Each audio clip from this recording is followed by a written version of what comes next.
तो कहानी के शुरू होते ही एक आदमी तैरते हुए पानी से निकलता है। वो अपने आसपास की हर चीज को गौर से देखते हुए कहता है, नहीं, ये मेरी दुनिया नहीं, मेरी दुनिया कोई और है। कहाँ है? मैं जानता हूँ। मेरे अंदर एक उम्मीद है कि मैं अपनी दुनिया में पहुँच जाऊंगा। ये कहते ही केविन नाम का ये आदमी यहाँ से गायब हो जाता है। जिसके बाद सीन शिफ्ट होकर हम केविन को अपनी नॉर्मल दुनिया में देखते हैं। वो एक बार में बैठा है, बहुत ही ज्यादा परेशान है क्योंकि स्टॉक मार्केट में उसका लगाया सारा पैसा डूब चुका है। इस टाइम पर मोली नाम की एक लड़की उसके पास आकर बैठ जाती है। वो केविन से बात करना चाह रही थी। वो उससे कहती है, क्या हुआ, उदास लग रहे हो? केविन जवाब में कहता है, हाँ बहुत परेशान हूँ, सो प्लीज यहाँ से चली जाओ। मोली कहती है, नहीं, मैं तुम्हारे पास ही बैठूंगी क्योंकि उदास लोग मुझे बहुत पसंद है और वैसे भी मैं तुम्हारे लिए यहाँ नहीं आई, मैं अपने फ्रेंड से तुम्हारा मूड ठीक करने की पर्ट लगा कर आई हूँ। केविन अब ना चाहते हुए भी उसे अपने पास बैठने की इजाजत दे देता है। मोली की कंपनी अब उसे भी अच्छी लगने लगी थी। बातें करते करते ये लोग अच्छे दोस्त बन जाते हैं और कुछ ही अर्से बाद ये लोग शादी भी कर लेते हैं। वक्त गुजरता है, ये दोनों एक दूसरे के साथ बहुत खुश थे। वो नहीं जानते थे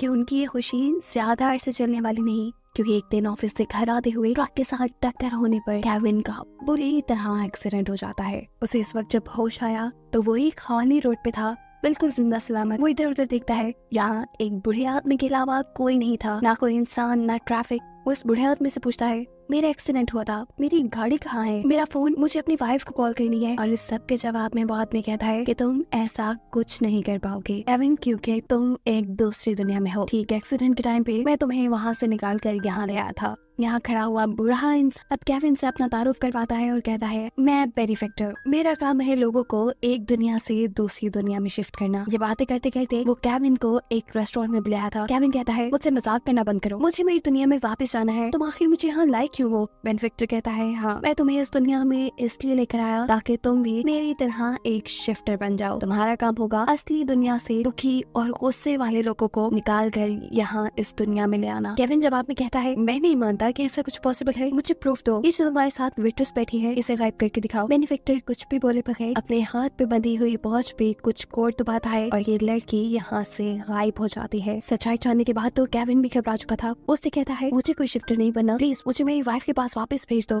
पर बेनिफैक्टर कहता है, नहीं, जब तक अब तुम शिफ्टर नहीं बन जाते तुम यहीं रहोगे। लेकिन केविन शिफ्टर बनने से भी इनकार कर देता है। वो कहता है, मैं किसी को भी असली दुनिया से उठाकर यहाँ नहीं लेकर आऊंगा। वो अब गॉड से प्रे करने लगा था कि गॉड इसे यहाँ से निकालने। उसे गॉड से प्रे करते हुए देखकर बेनिफैक्टर गुस्सा होकर वहाँ से चला जाता है। जिसके बाद केविन इस दुनिया को देखने के लिए बाहर निकलता है। यहाँ के लोगों में गुस्सा था, अजीब अफरा तफरी थी, कोई किसी से बात नहीं करता था, लड़ाई झगड़े थे, फैमिलीज तो यहाँ न होने के बराबर थी। यहाँ खाने को ज्यादा कुछ नहीं था, लोग भूख के मारे एक दूसरे को मार देते थे। वक्त गुजरता है और आहिस्ता आहिस्ता केविन को इस जगह रहते हुए 5 साल गुजर जाते हैं। इस दुनिया की न्यूज में आज भी खबर थी कि बेनिफैक्टर ने केविन को शिफ्टर बनने की ऑफर की थी और केविन ने उसे मना कर दिया था। केविन की अभी तक यही कोशिश थी कि उसे यहाँ पे कोई शिफ्टर मिल जाए जो उसे उसकी वाइफ के पास पहुँचा दे, लेकिन आज तक वो अपनी इस कोशिश में कामयाब नहीं हुआ था। यहाँ उसका एक गैब्रियल नामी दोस्त भी बन गया था, जिसके लिए केविन ने यहाँ पर बाइबल लिखी थी, जो कि यहाँ लिखना मना था। खैर, केविन अब एक ऐसे इंसान के पास जाता है जिसके पास ऐसी टेक्नोलॉजी है जिसके जरिए असली दुनिया के लोगों को देखा जा सकता है। केविन यहाँ पे अपनी वाइफ को देखना चाहता था। काफी ट्राई के बाद उसे वो दिख भी जाती है। वो इस आदमी से कहता है, मैं अपनी वाइफ के पास वापस जाना चाहता हूँ, मुझे इसकी लोकेशन बताओ। लेकिन वो आदमी कहता है, मैं ऐसा नहीं कर सकता, मेरे बस में बस इतना ही है कि मैं तुम्हें तुम्हारी वाइफ को दिखा दूं। केविन यहाँ से निकलकर बाहर आ जाता है। बाहर बहुत से लोग प्रोटेस्ट कर रहे थे। केविन और उसका दोस्त गैब्रियल भी इन लोगों में जाकर खड़ा हो जाता है। पुलिस इनके आगे खड़ी हुई थी। अचानक इन्हीं प्रोटेस्ट करने वाले आदमियों में से एक आदमी भागते हुए दूर जाकर गायब हो गया। उसके यहाँ से भागते ही पुलिस ने लोगों पे गोलियां बरसाना शुरू कर दी थी। केविन और गैब्रियल एक बिल्डिंग के अंदर छुप जाते हैं और यहाँ केविन गैब्रियल से कहता है, वो आदमी भागने में इसलिए कामयाब हो पाया क्योंकि वो एक शिफ्टर था, मुझे भी बस एक शिफ्टर ही चाहिए। और इस बात पे गुस्से में गैब्रियल जवाब देता है, बस छोड़ भी दो अपनी ये कोशिश, ना तो तुम्हें कोई शिफ्टर मिलेगा और ना ही तुम यहाँ से बाहर जा पाओगे। केविन अब अपने लिए शॉपिंग करने के लिए एक शॉपिंग मॉल में जाता है, जहाँ वो एक बच्चे को देखता है। 7 साल का ये बच्चा केविन की आंखों के सामने ही गायब हो चुका था और अगले ही पल यहाँ वापस भी आ चुका था। इस बच्चे को देखकर केविन को अपना बेटा याद आता है, जो भी ऐसे ही एक शॉपिंग मॉल में गायब हो गया था। ये चीज याद करके केविन और भी ज्यादा उदास हो चुका था। यही मॉल में केविन को नादिर नामी एक आदमी भी मिलता है। वो आदमी यहाँ केविन को असली नाम से पुकारता है और उससे कहता है, मैं जानता हूँ तुम भूखे हो, अगर तुम चाहो तो मेरे घर आकर खाना खा सकते हो। नादिर यहाँ पे एक वो इंसान था जिसके पास फैमिली थी, उसकी वाइफ, 2 बेटियाँ। केविन उसके साथ उसके घर चला जाता है। नादिर जानता था कि केविन को आज भी बाइबल याद है और दूसरी दुनिया की बहुत सी चीजें जो ये लोग भूल चुके हैं। वो चाहता था कि केविन उसकी बेटियों को वो सब सिखाए जो उसे याद है, जिसके बदले वो उसे उसके घर में रहने भी देगा और उसे खाना भी देगा। इससे पहले कि केविन एक्साइटेड हो पाता, यहाँ पर अलार्म बजना शुरू हो जाते हैं। जल्दी से ये लोग न्यूज चलाकर देखते हैं तो इन्हें पता चलता है कि बेनिफैक्टर जो काफी सालों से इस दुनिया में वापस नहीं आया था, कल वो वापस आने वाला था। ये जानकर केविन की तो उम्मीद जैसे दोबारा से जाग गई थी अपनी दुनिया में जाने की। केविन जल्दी से अब उस आदमी के पास आता है जिसके पास असली दुनिया में लोगों की लोकेशन जानने वाली टेक्नोलॉजी थी। वो उसे मूली की लोकेशन मांगता है, पर ये आदमी केविन को बताता है कि तुम मूली की लोकेशन तब तक नहीं जान पाओगे जब तक शिफ्टर वाला वो खास किस्म का ब्रेसलेट तुम्हारे पास नहीं होगा। अब शिफ्टर वाला ब्रेसलेट सिर्फ बेनिफैक्टर के पास था और अगर केविन को वो हासिल करना था तो उसे बेनिफैक्टर को मारना था, जिसके लिए वो गैब्रियल से गन ले लेता है। हालांकि वो जानता है कि इस दुनिया में गन रखना इलीगल है। सुबह होती है, बेनिफैक्टर भी इस दुनिया में आ चुका था। पुलिस की सख्त सिक्योरिटी थी।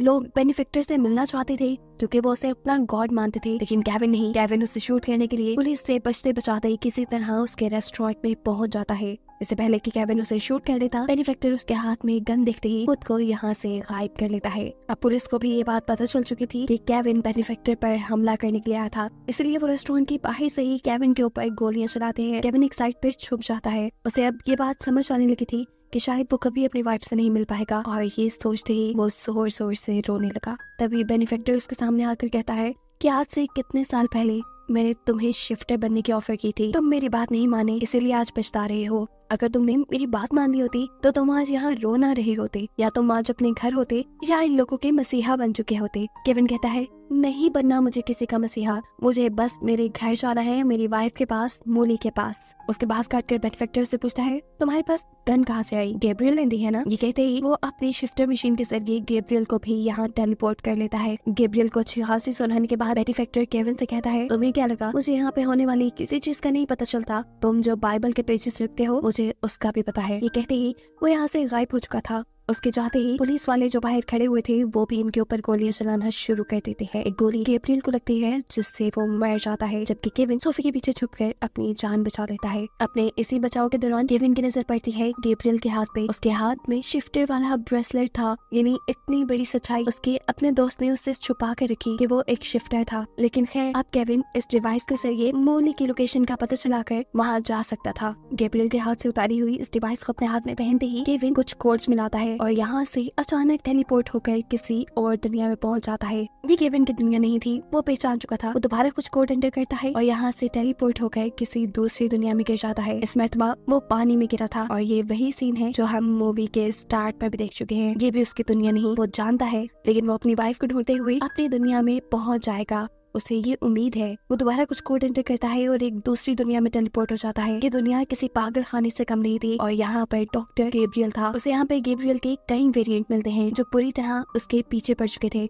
वो इनसे बचते बचाते दूसरी तरफ जाता है तो यहाँ उसे रोती हुई एक लड़की दिखाई देती है। ये लड़की शायद उसने कहीं देखी थी। रोते हुए ये लड़की बताती है कि तुम्हारी वजह से आज मेरी जिंदगी यहाँ पे पागलों जैसी हो गई है। याद है ना, तुमने ही बेनिफैक्टर से कहा था कि मुझे गायब करके दिखाओ। उसने मुझे टेलीपोर्ट करके यहाँ भेज दिया और आज तक मैं यहाँ पे हूँ। ये जानकर केविन को थोड़ा बुरा लगता है। वो टीना से अपने किए की माफी मांगता है और अभी ये सब बातें कर ही रहा था वो कि यहाँ पर गैब्रियल के वेरिएंट्स आ जाते हैं जो उसे शूट करना शुरू कर देते हैं। इससे पहले कि केविन मर जाता, वो दोबारा अपनी डिवाइस पे कुछ कोड एंटर करके एक दूसरी दुनिया में टेलीपोर्ट हो जाता है। इस दुनिया में केविन को अपना ही दूसरा वेरिएंट नजर आ रहा था। ये कह लें कि उसका हमशक्ल। गुस्से में वो केविन से पूछता है, तुम कौन हो और यहाँ कैसे आए? केविन को कुछ समझ नहीं आ रहा था। वो उससे माफी मांग रहा था और इसी दौरान वो दूसरा आदमी केविन के हाथ में वो डिवाइस देख लेता है। वो केविन से कहता है, ये डिवाइस तुम्हें कहाँ से मिली? ये मुझे दे दो, इसके बदले तुम मुझसे जो चाहो मैं तुम्हें वो दूंगा। लेकिन केविन ये डिवाइस उसे देने से मना कर देता है क्योंकि उसे हर हाल में अपनी दुनिया में अपनी वाइफ के पास जाना था।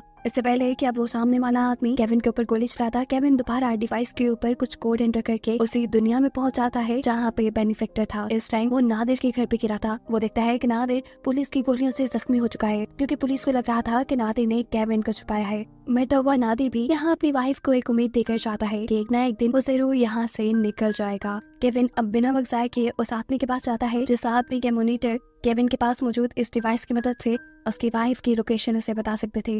जितने में वो आदमी केविन की मदद करने के लिए मोली की लोकेशन ढूंढ रहा था, इतने में पुलिस वाले भी केविन को ट्रैक करते हुए यहाँ पर आ चुके थे। वो बस केविन को अरेस्ट ही करने वाले थे, पर उससे पहले ही केविन का साथी केविन को मोली के लोकेशन का कोड बता देता है, जिस कोड को एंटर करते हुए पुलिस के अरेस्ट करने से पहले ही केविन मोली के पास अपनी असल दुनिया में पहुंच चुका था। मोली जो इस टाइम मॉल में थी, वो भी इतने सालों बाद केविन को यहाँ पे देखकर हैरान थी। हैरान होने के साथ साथ गुस्सा भी। वो केविन से कहती है, तुम्हें याद है तुम मुझे अकेला छोड़ गए थे? केविन कहता है, नहीं, मैंने तुम्हें कभी नहीं छोड़ा। वो अपने हाथ में पहनी हुई अपनी वेडिंग रिंग उसे दिखाता है और कहता है कि जितने भी साल मैं तुमसे दूर रहा, तुम्हारी याद में रहा, मैं तुम्हारे पास आने की कोशिश करता रहा मोली, मेरी बात का यकीन करो। लेकिन इस टाइम मोली उससे कहती है कि तुम जहाँ से आए हो वहाँ वापस चले जाओ, क्योंकि मैंने अब दूसरी शादी कर ली है। केविन ये सुनकर टूट सा गया। वो मोली से कहता है, नहीं प्लीज मोली, ऐसा नहीं करो, मैं तुम्हारे बगैर मर जाऊंगा। मोली उसकी यह हालत देखते हुए कहती है, अच्छा ठीक है, अगर तुम मेरे साथ रहना चाहते हो तो मेरी एक शर्त है। हमारा जो बच्चा गुम गया था तुम उसे ढूंढ कर ले आओ मेरे पास, मैं भी सब कुछ छोड़ दूंगी, हम दोबारा से अपनी लाइफ जीना शुरू कर देंगे। वो यहाँ से जा चुकी थी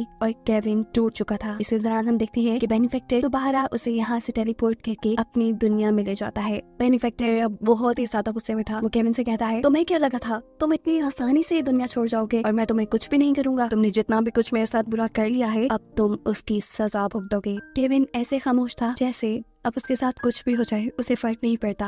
बेनिफैक्टर कहता है, तुम्हारे पास दो ऑप्शन है, एक ये कि मैं तुम्हें तुम्हारी वाइफ के पास तुम्हारी पुरानी लाइफ में वापस भेज दूं, और दूसरा ये कि जिस लड़की को तुम्हारी वजह से मैंने पागल खाने भेजा था, उस लड़की को मैं उसकी लाइफ में भेज दूं।